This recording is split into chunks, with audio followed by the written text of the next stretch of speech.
Anna Guest, registered dietitian with the Ohio Beef Council, here to turn some leftover confetti beef taco meat into some crispy taco egg rolls.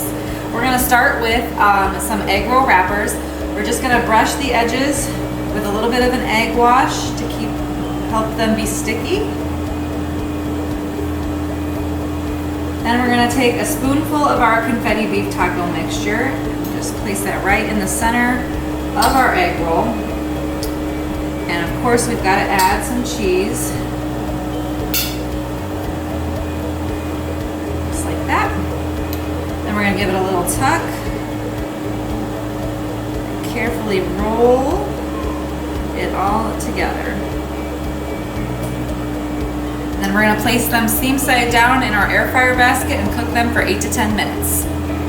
Our egg rolls are fresh out of the air fryer. We've got them served up with a side of sour cream and guacamole. They are a great way to take leftover tacos and make them a convenient on-the-go option for lunch boxes or a quick snack. For this recipe and more, visit ohiobeef.org.